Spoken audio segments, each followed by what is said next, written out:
mascot is any person, animal, or object thought to bring luck, or anything used to represent a group with a common public identity, such as a school, professional sports team, society, military unit, or brand name. When I talk about mascot characters, I don't mean the epic gaming icons like the various things in Mario games, Pac-Man, or Pikachu. I'm more looking at the mascot that represents a certain aspect in the game's world, be it a guide or even an inside joke. Oh, and is strange in some way, as it makes for a better video. I would borrow bits of the official definition for a mascot, which says a reoccurring character or monster that can be found in many of the game's entries, something that brands the game or the company as a whole. For this list, I have chosen my personal favorite weird mascot characters that have entertained me in some way. Some of these might not be super well known, and you might get pissed off with me for not ranking well-known mascots so high. I do admit I say some spoilers, especially in number 10 right after this part, so if you're playing the game and don't want to be spoiled, skip ahead to this time here. Let's get started. Number 10, Emil Nier series. The world's really going to hell in a handbasket, isn't it? I actually had a bandit break into my place a little while ago. After that, I put all my valuables in a secure container. Now I don't have to worry anymore. This mysterious creature emerged from inside of a machine life form and set up a shop after obtaining a new body. While he calls himself Emil, his true identity is a mystery. Once he discovered who had been stealing from his room, he was incited to fight, but after being defeated, he was reduced to tears by the realization that only power matters in this world. For those familiar with the original Nier, you know that Emil was one of your party members who had a very iconic face, one that director Yoko Taro is seen wearing all the freaking time. Emil's face has become a symbol of sorts for the games, and by default, he himself is a recognizable icon of the Nier franchise. He serves as a connecting thread to the previous Nier game, even if this Emil in Automata may be only a copy and not the original. Emil, you were the one calling me, huh? You still recognize me? Number 9, Jack Frost, Shin Megami Tensei.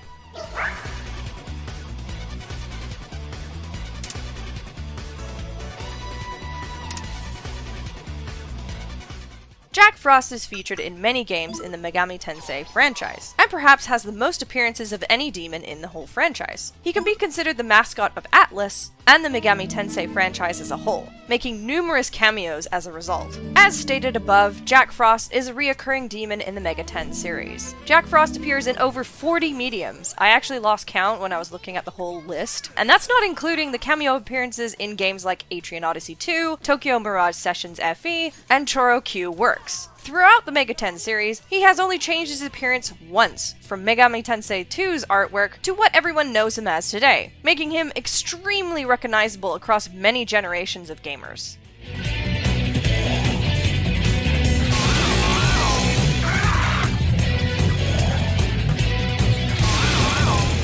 Number 8, Claptrap Borderlands. Hello, traveler! Oh, bloody hell. I finally found another Claptrap! Yeah!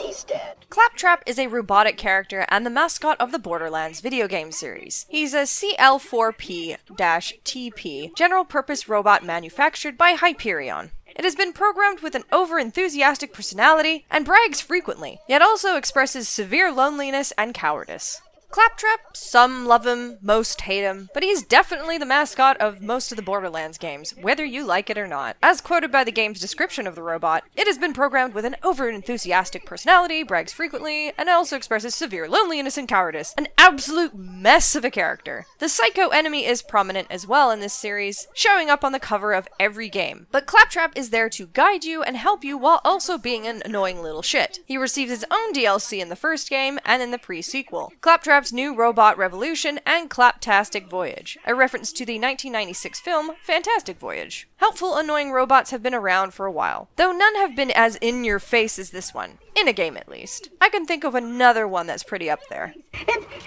Totally kidding. Screw those guys. Protect me, Squire! I just need to sit back, relax, and get worshipped by a bunch of dudes who look kind of like that douchebag you killed. Number 7. GLaDOS, Portal 2. Oh, it's you. You know her? It's been a long time. How have you been? I've been really busy being dead. You know, after you murdered me. You did what? GLaDOS has been well received by critics and gamers, some of whom called her narcissistic, passive-aggressive, sinister, and witty. She's considered one of the greatest video game characters, particularly among those created in the 2000s. Universally praised for her contributions to the caliber of Portal's narrative, GLaDOS received multiple awards for being the best new video game character in 2007. An amazing character that is well developed in the second game. But this is a list about strange mascots, and, well, if the genetic lifeform and disk operating system attached to the ceiling can represent a set of games, that's pretty impressive. Throughout the first Portal game, she is a motherly voice that guides you through the game, growing more and more sinister as you progress further, leading to her attempts at taking the player's life and lying about cake. In Portal 2, you get more of this sinister, sarcastic machine, eventually escaping the tests you're forced to go through, and then things change. Eventually, you have GLaDOS fixed to your portal gun in the form of a potato battery. This is where her background is unearthed and the character develops beyond her purely evil machine trope, though she keeps her snarky personality, thankfully. It's easy to understand why people loved her and why she came to represent a pair of games that were extremely fun to play through. Oh, where are we? How long have I been out? That extra half-volt helps, but it isn't going to power miracles. If I think too hard, I'm going to fry this potato before we get a chance to burn up in the atomic fireball that little idiot is going. Number 6. Creepers, Minecraft.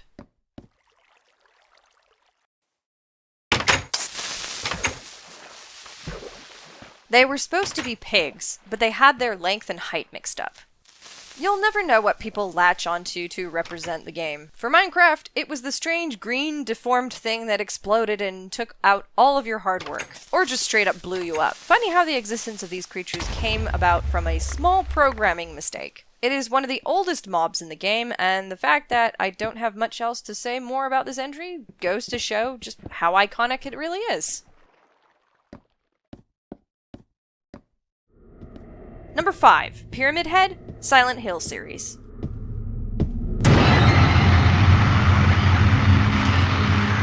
Since its creation, Pyramid Head has become one of the most well-known and iconic monsters in the franchise, turning into something of a mainstream and flagship figurehead for the series. While yes, Pyramid Head has become a Silent Hill symbol, I actually despise this title for this creature. Originally appearing in the Silent Hill 2 game to represent James Sunderland's guilt and desire to be punished for his crime, a very specific representation and an effective one at that. So effective that Pyramid Head was later reimagined into the Boogeyman or Shadowed One in Homecoming, taking on the role of an executioner of justice and punishing those who deserve it. Now I won't get into an argument against using him outside of Silent Hill 2. The fact that Pyramid Head is an iconic figure, a mascot of sorts, with his own Figma and Gecko figurines. I mean, it goes to show you, if you have a weird angular helmet on and stand out, people are going to notice. My one huge gripe is, what is the point of him appearing in the film?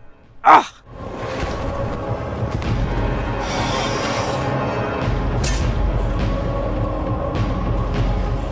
Number 4. Slimes, Dragon Quest series.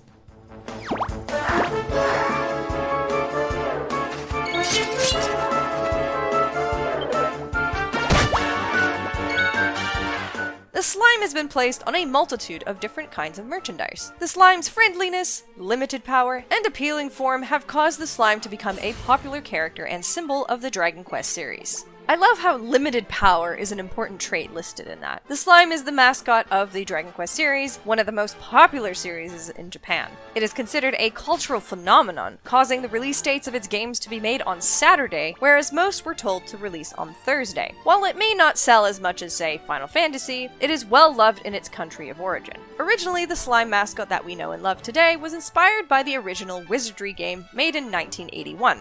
I guess. More so, it inherited the traits of a weak common monster rather than its appearance. The Dragon Quest slime has appeared in almost every game in the series, inspiring a variety of different slimes to evolve, including slime bosses, and a spin-off series where the slime is the protagonist in Rocket Slime.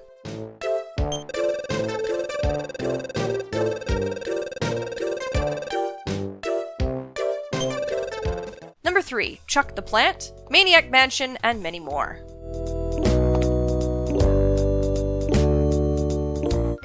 The The Lucasfilm general manager Steve Arnold had a long-running joke in which he continually requested game designers to add a character named Chuck to their game. Gilbert and Winnick were the first to humor Steve's request in Maniac Mansion. Because the developers were unable to fit an extra character name in the game, they named an existing in-game plant. LucasArts' Mascot is an interesting one, taking the form of a normal-looking in-game plant. The story above was for the Maniac Mansion game, but Chuck started appearing in their subsequent games, such as Day of the Tentacle, Indiana Jones and the Last Crusade, as well as The Fate of Atlantis and Tales of Monkey Island. Chuck has also appeared in a number of other games outside LucasArts company, with examples in The Elder Scrolls 3, Morrowind, and Psychonauts to name a few. A very famous plant originating from a joke, and a lack of extra space for an actual character. I just love it.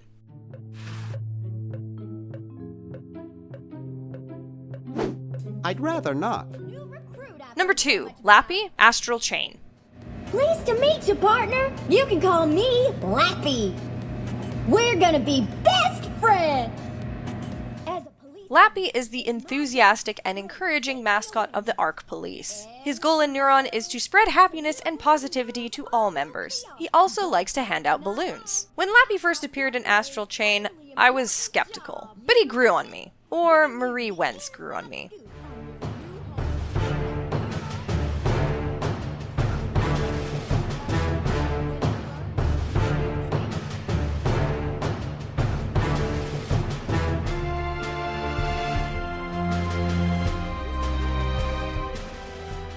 It plays on the annoying informant trope well, and makes it both creepy and hilarious at the same time. It's a nice break from the seriousness of the plot that is pretty confusing at times.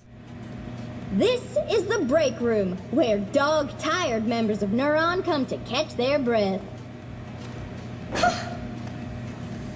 And thanks to Ben, you can get a tasty pick-me-up whenever you need one. Here are a few honorable mentions that didn't quite make the cut, either because they didn't fit my stringent definition, or they just straight up didn't make it. Give me something to eat!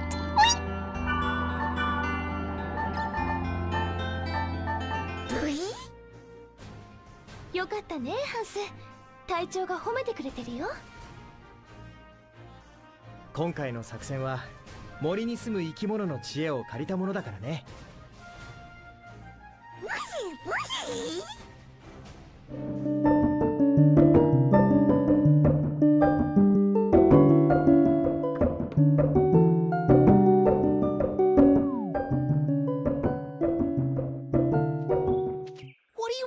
Oh, hey there! What's wrong? Are you deaf or something? I've been calling around for you everywhere. Oh, great. Don't tell me you're hearing voices now. I'm sure I heard something. Number 1, Prinny's Disgaea series.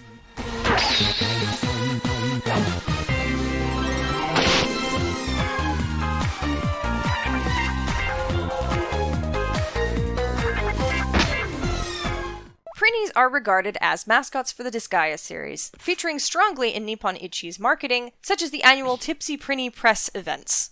What the hell is a Prinny, dude? It's a penguin thing with small devil wings, a pouch on their front, and 2 stick legs. Oh, and they explode a lot. They are reincarnated souls of sinful humans and are abundant in the underworld and Celestia, strangely. They do menial jobs, being a slave, servant, or even a soldier, where they can be thrown and blown up for fun. A common trait of the Prinnies is their upbeat attitude, lazy and unintelligent personalities, their signature pirouette spin, and frequent use of the word dude, which was the English dub's version of the sentences ending in su, a slang form of desu for, and I quote, punk teenagers. They are the strangest mascots that have ever existed in games, and yet they're popular enough to have their own spin-off game for the PSP, Prinny, Can I Really Be the Hero? We'll catch you next time, dude. We bought these provocative photos of her from a talking frog, and they weren't cheap. We can pass them around to help find her, dude.